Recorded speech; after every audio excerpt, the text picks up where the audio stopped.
The new century started as the long 16th century came to a fitful end. The new century thus stood between the two centuries. On the one hand, there was the expansion of 16th century, and then in the next century, there was again a growth of population.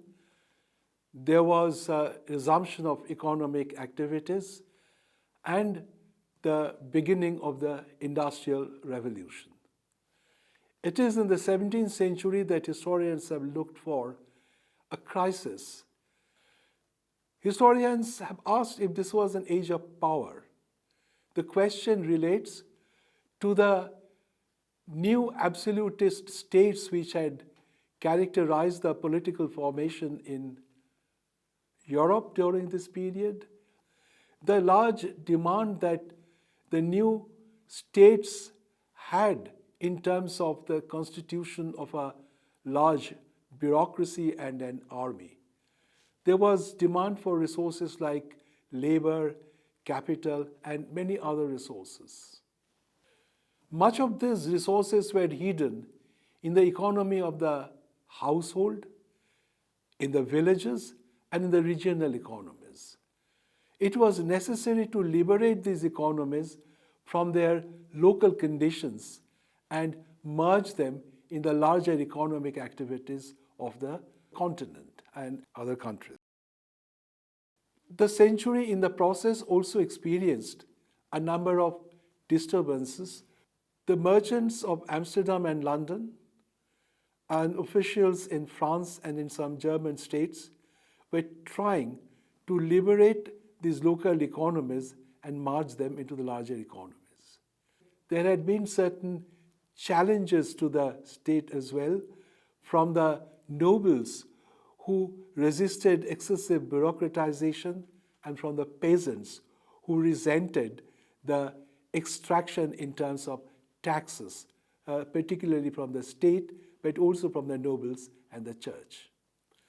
In this lecture, we are trying to look at two aspects of the century during which some have detected a crisis in agriculture in terms of growth of population, and some have even detected a general crisis.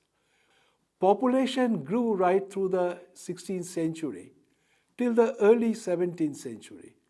But from the 17th century, population, if it did not decline, the rate of growth had certainly done. There was certainly decline in population in the Mediterranean areas of Italy, Spain, Portugal, and France, to an extent in Eastern Europe. But in the North and Northeastern Europe, there had been a certain growth in terms of population. Why did population face a crisis in course of the 17th century? There were many reasons. One had been the wars, particularly the 30 Years' War, which ravaged between 1618 and 1648, took a heavy toll of the population in Europe, but particularly in Germany. The 6 or 7 years war between Poland and Sweden took a heavy toll in Poland. Apart from this, there was repeated incidents of plague in France, in Spain, in southern and southwestern Europe, sometimes in northern Europe as well, and in Eastern Europe. There were many other epidemics like flu, influenza, typhoid, smallpox, and even dysentery epidemics. When the death rate increased, the birth rate had tended to experience a decline. Why did this happen? Because the birth rate was dependent on the marriages, and an economic crisis tended to push back the marriageable ages to a higher age. And as a result, there had been fewer children, because late marriages, it has been seen, produced fewer children. For example, when there was marriageable age was between 20 and 24, per marriage, the production of children had been 8.5. Whereas if the marriageable age was shifted to between 25 and 29, the number of children per marriage came down to 6.2. There were regional variations, but overall there had been a stagnation at least. In the Mediterranean region, which included Spain, Portugal, and Italy, in 1600, if it was 100, in 1700 it was 96, and in 1750 it was 114. In the rest of the continent, if 1600 was 100, 1700 was 103, and 1750 was 115. Here we see a slight, at least not a negative growth. In North and West, which included England, Holland, etc., if 1600 had 100, 1700 had 134, and 1750 had 153, one can see there was considerable growth in this region. Overall, the total figures for Europe would be 100 in 1600, 106 in 1700, and 123 in 1750. The annual rate increased in course of the 16th century at the rate of 0.27%, whereas later it was in the 17th century it was 0.07%. In trying to understand this crisis, major historians like Fernand Braudel, Emmanuel Leroy-Ladurie, Jan de Vries have tried to understand the relationship between the external factors and the internal factors. The external factors, as we have noted earlier, depended on war, epidemics, etc., entitlement of food. This is very important. And among the internal reasons, there had been the causes of economy, basic structural problems. A major problem, as Thomas Malthus said later, elaborated, is the connection, the link between the growth of population and the growth of food grains. If the growth in population had not been met by a growth in food grains, then there is a lack of entitlement of food. As a result, there is malnutrition and an inability to fight diseases. The inevitable result is a frequent recurrence of epidemics, like I have noted earlier, and all this led to an increase in death rate. This is what is known as a Malthusian crisis. Did Europe experience such a Malthusian crisis in the 17th century? Some historians think, like Braudel, thinks that France in the late 17th century did experience this. Ladurie has found this in Languedoc, that agriculture also experienced a kind of crisis in course of the 17th century. There was another obvious problem with rich-poor divide. There was what has been called a crisis of subsistence in many areas. The migration of the poor particularly particularly those who were related to agriculture and other productive activities, affected the economy a little adversely. The crisis of subsistence, it would be obvious to everyone, affected the lower orders more than the upper orders. In countries like England, from the 16th century, there had been currency of poor laws to try and see and if support, state support could be provided to the poor in times of emergency. So overall, the crisis can be understood in terms of internal causes and external factors as well. With this, we might move on to the situation in the agricultural sector during this century.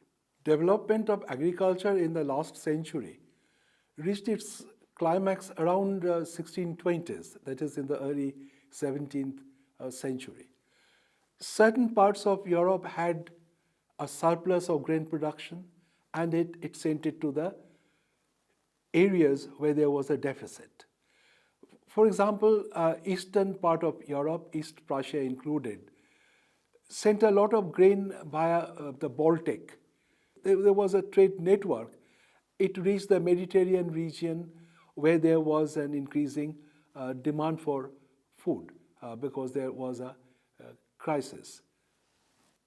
It mainly, the movement was like this. From eastern part of Europe, it went to north in the Baltic region, the ports there, then to Amsterdam, and then generally from Amsterdam or Danzig to the Mediterranean region and certain other regions. In areas where there was a movement away from the towns, people lived in areas which were not near towns, which had been not near navigable rivers. There was what has been called a transhuman's method of animal husbandry. The cattle were taken to the hilly regions in the summer and they came down in winter. In this way, there was a grazing land in the areas which had not been grain producing land and therefore did not affect food. And then in winter they came down. Animal husbandry provided some additional supply to the meat, and in certain region it also provided wool, which was very essential for textile production, particularly woolen textiles. This had been very important, particularly in the southern part, in southeast, in the Iberian Peninsula, in Spain, and certain other regions as well. The trade routes were connected to the major urban areas like London, Amsterdam, the Po Valley in Italy, and other urban areas. And therefore, the foodstuff or food grain or other agricultural products could reach the urban areas which were the main centers of manufacturing or other kind of productions. In areas near the town, there had been kitchen gardens transformed into market gardens, where they produced a lot of vegetable for which there was a demand in the nearby urban areas. In certain areas, there was also grape production, and grape production was a very important commercial crop. I may just quote a little bit of data to exemplify the point that I'm trying to make. Price of foodstuff declined in many areas, and that added to the difficulties in the agrarian economy. For example, in France, the index of 100 for the period 1625 to 50 became 59 in the last 2 decades of the 17th century, and it declined even further a little later. Similar experiences were experienced in other parts of Europe as well. Rents were coming down, as were the prices of land. Expansion of agricultural lands virtually stopped. Agricultural production virtually declined from the Iberian Peninsula to Russia. Church records show that people were paying less by way of tithe, something that they paid to the churches. In Poland, the figures of grain production had been 100 in 1580. It came 87 at the middle of the century. And during the war between Poland and Sweden in the late 1650s, it had come down for a while to 43. There was no simple explanation of the crisis. There were many ways in which the crisis could be overcome. There had been many attempts. One major way was to expand cultivation. This meant bringing in more land under control, reclaiming wasteland, and the other method was intensive agriculture, whereby there was an attempt to increase productivity, increase production per unit of land.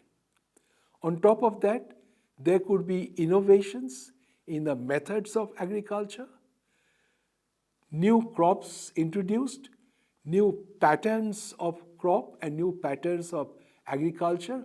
All this could help overcome the deficit that the peasants were experiencing. Expansion of land, it was seen, was becoming very difficult. For example, in the 16th century, in areas like Holland or in Venice, there had been a reclamation of swamplands. In Holland, there were dikes, huge dikes created or erected to prevent the seawater overrunning the lowland areas. And in this way, they were trying to reclaim swampland. Owing to climatic conditions in the beginning of the 17th century, which has sometimes been called some kind of an ice age, the temperatures had gone down severely in Europe, these reclaimed lands were reverted to swamps once more. Now here there was a problem of money as well, because the poor farmers could hardly afford to reclaim the swamplands because a huge capital was required to convert the swamp into the cultivable lands.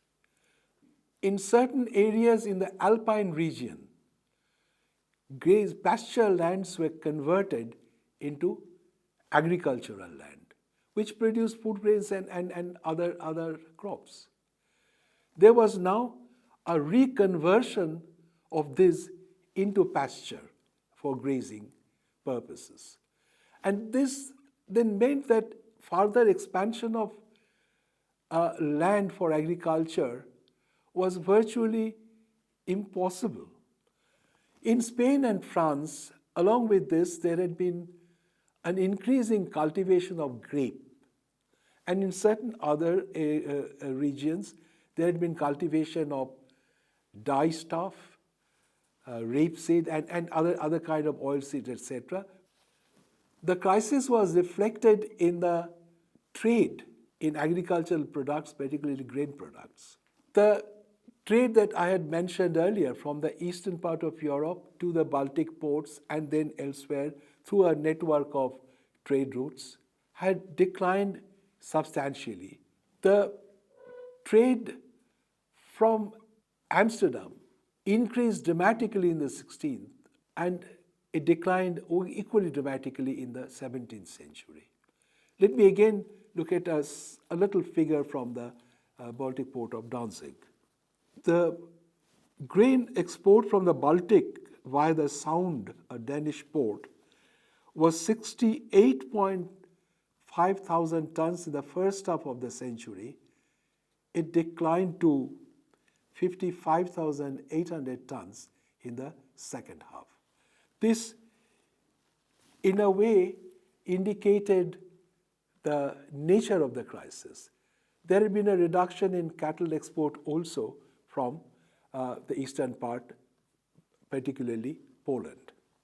Looking at the causes of this agricultural crisis, we have to mention that reduction in the growth rate of population inevitably resulted in a lesser demand for food grains. This meant that agriculture would become less profitable and other kind of use of land would be necessary. Some of the historians have suggested that the crisis was also the result of attempts to find long-term solution to the crisis of supplying food grains to an increasing population.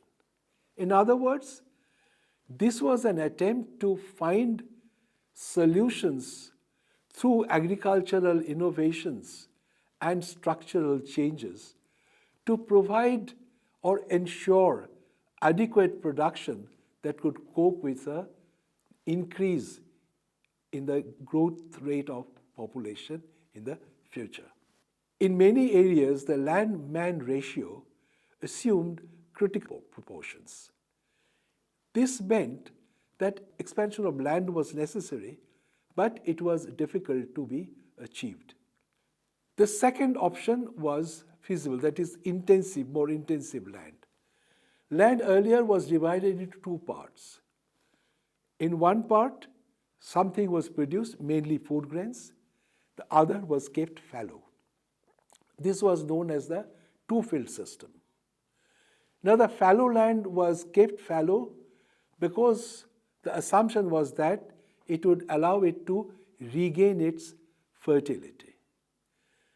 Now, innovative practices were started somewhere where they started in the fallow lands sowing peas, beans, legumes, etc. Some also started producing turnips.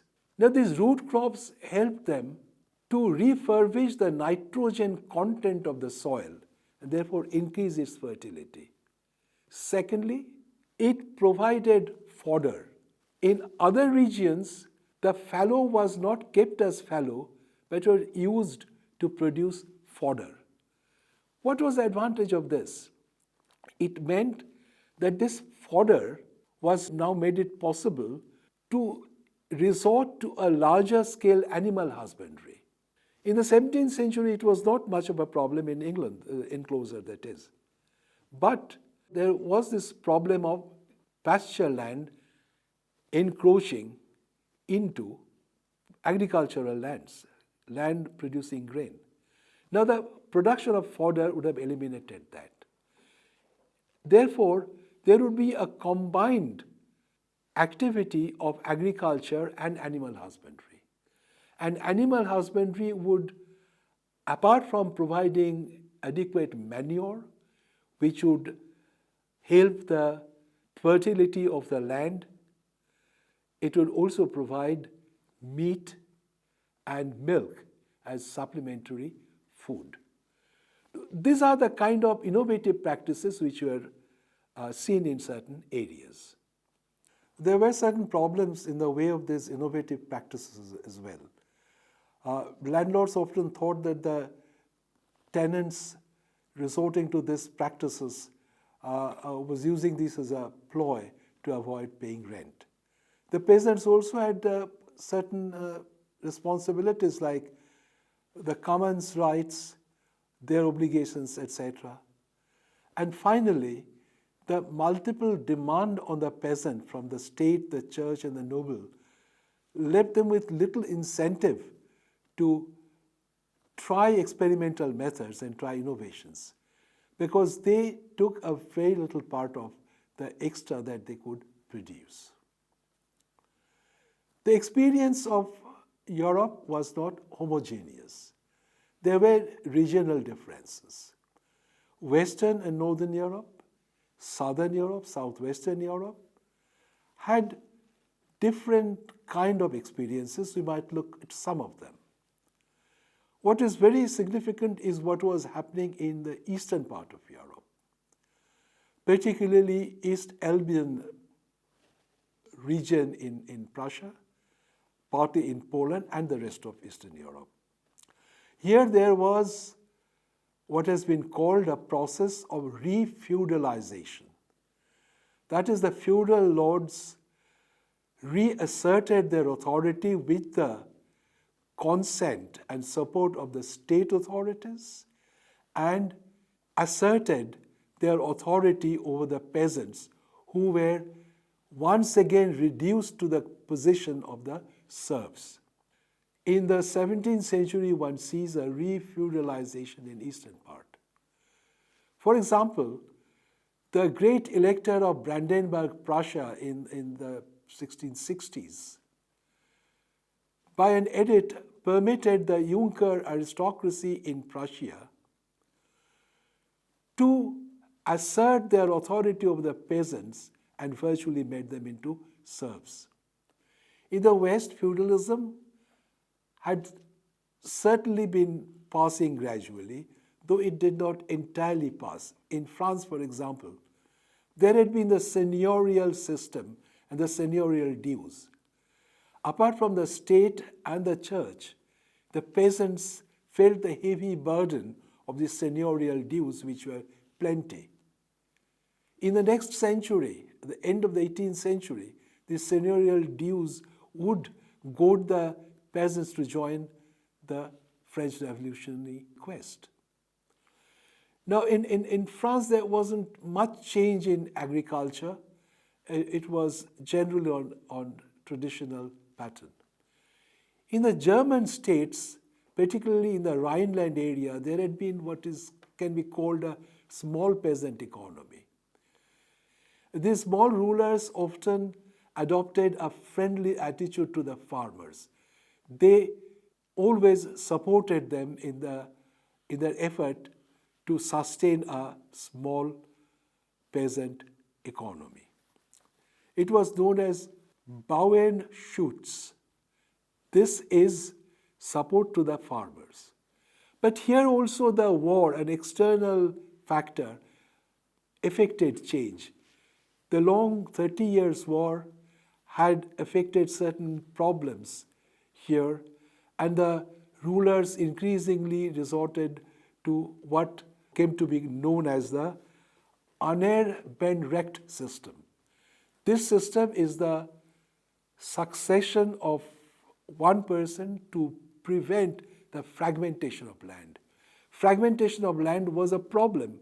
Some peasants suffered from a problem of this because their holdings were fragmented and scattered over larger areas. Now, to prevent this, they now ensured that one person would succeed. This also had some other impact. For example, those who did not have a share of this succession resorted to artisanal production, and therefore that was a substantial diversification. And it's this gradual varieties in agriculture, animal husbandry that the peasants had to resort to, that avoided the 17th century crisis from becoming an overwhelming one like the 14th century one. In England and Holland in particular, there had been an increasing capitalist practice in land, in agriculture. There had been areas where land was very fertile. In England, there had been changes in the tenurial system. The gentry was innovative in many cases, and there was the tenant farmer. Now, all of them participated in a regeneration of agriculture, and they resorted to the capitalist methods of management very often. Secondly, there was a commercialization of agriculture as well. Commercial crops like dye, hops, which were required for the production of beer, oil seeds, different kind of oil seeds, all these added to the variety of agriculture and also helped the emergence of the capitalist method in agriculture. And as a result, England, by the end of the 18th century, had become a grain exporting country. The limiting effects of enclosure had been overcome gradually in course of the late 16th and the early 17th century. And in the enclosed land, there had been this combination of agriculture and animal husbandry. So this is the way in which agriculture did face a crisis and tried to make its own adjustment in course of the 17th century. In the next lecture, we would look at the other aspects of the economy and to finally understand if there was a general crisis and the nature of that crisis.